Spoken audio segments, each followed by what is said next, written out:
When many first try their hand at writing hip hop or rap music, they may not really know where they should begin or how they should go about starting.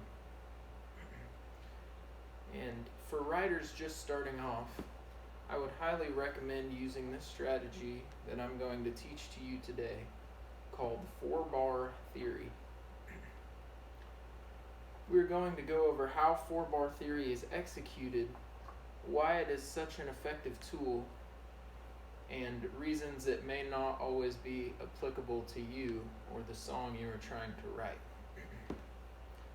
To begin, we are going to look at how 4-bar theory is executed correctly. Once a rhyme scheme is selected, the writer must use that scheme for 4 bars before moving on to the next one. That is essentially what this strategy is made up of. And a bar in music is considered 4 beats. It is important that within the 4 bars, the writer is using a similar number of syllables, or else the rhyme schemes are not going to match up and it may just turn into a bit of a cluster. Now I would like to show you an example of what 4-bar theory looks like when it is executed correctly.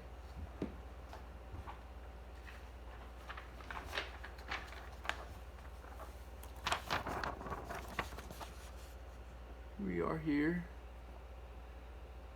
I got these lyrics from azlyrics.com. I'm going to go ahead and read them off.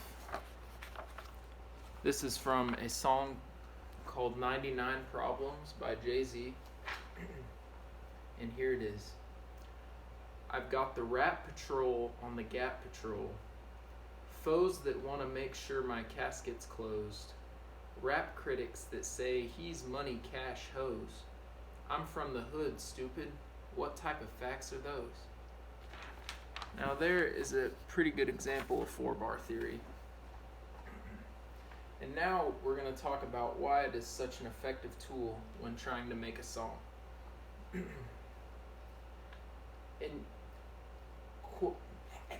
I quote, "In music, the number 4 is a magical number. It's the number of completion. There are 4 beats within 1 bar, but if there were only 3 beats, it would feel incomplete." I got that quote from columnizestudios.com.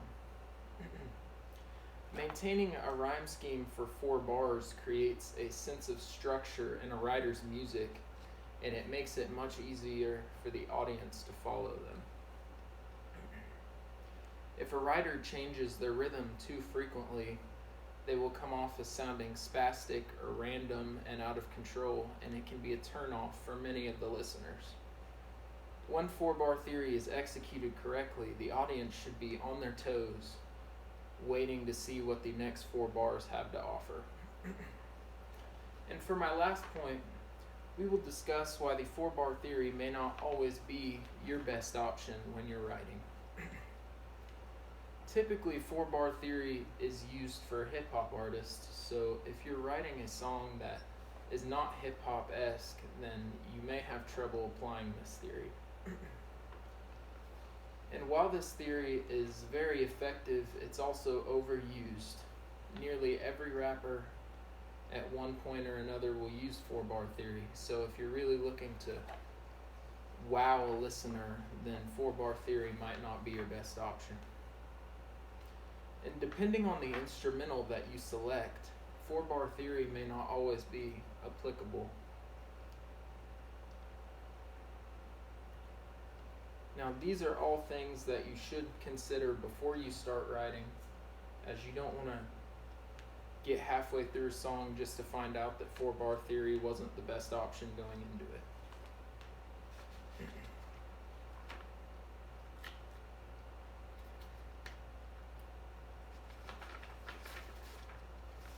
Now we have talked about why 4-bar theory is a good strategy for beginning writers. I hope that my audience has had a few key takeaways from this. How 4-bar theory is executed, why it is so effective, and understanding certain occasions when it may not be your best bet. Now I encourage anyone out there who's listening to go and write yourself a hit. Have a good day.